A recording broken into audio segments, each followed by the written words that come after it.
ഉറങ്ങി.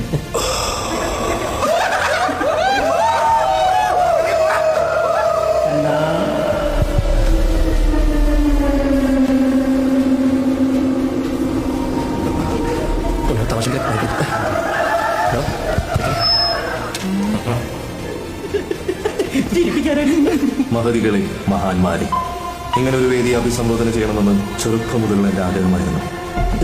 അതിന് സന്മനസ് തോന്നിയ അഭിവന്ദിരായ ഭാരവാഹികളോട് നിസ്സീമമായ കൃതജ്ഞത ഞാൻ അറിയിച്ചു പോകുന്നു. യഥാ യഥാ ഹി ധർമ്മസ്യ ഗ്ലാനിർഭവതി ഭാരതം അഭ്യുത്ഥാനം അധർമ്മസ്യ തദാത്മാനം സൃജാമി. മാറി വരുന്ന പ്രകൃതിയിലെ ഋതുഭേദങ്ങൾ പോലെ, ഉദയാസ്തമയങ്ങൾ പോലെ ചില മാറ്റങ്ങൾ ജീവിതത്തിൽ അനിവാര്യമാണ്. ഗീതയിൽ പറയുന്നത് പോലെ നിങ്ങൾ ആർക്കെതിരാണ് യുദ്ധം ചെയ്യുന്നു എന്നതിനല്ല പ്രധാനം, എന്ത് ആശയങ്ങൾക്കെതിരാണ് നിങ്ങളുടെ യുദ്ധം എന്നതിനാണ്.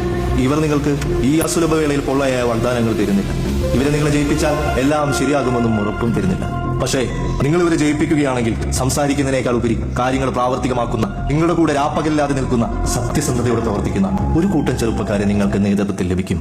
കാരണം ആ പൈതൽ പറഞ്ഞതുപോലെ ബഹുമാനം പിടിച്ചു പറ്റാനുള്ളതല്ല, അത് നേടിയെടുക്കേണ്ടതൊന്നാണ്.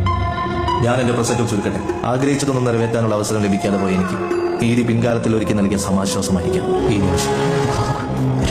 ഗീത നമ്മെ ഓർമ്മിപ്പിക്കുന്നത് പോലെ ധർമ്മസമസ്ഥാപനാത്തായ സംഭവമേ യുഗേ യുഗേ. മഹാജനങ്ങളെ, സുഹൃത്തുക്കളെ, നിങ്ങൾക്കെല്ലാവർക്കും നന്ദി, നമസ്കാരം.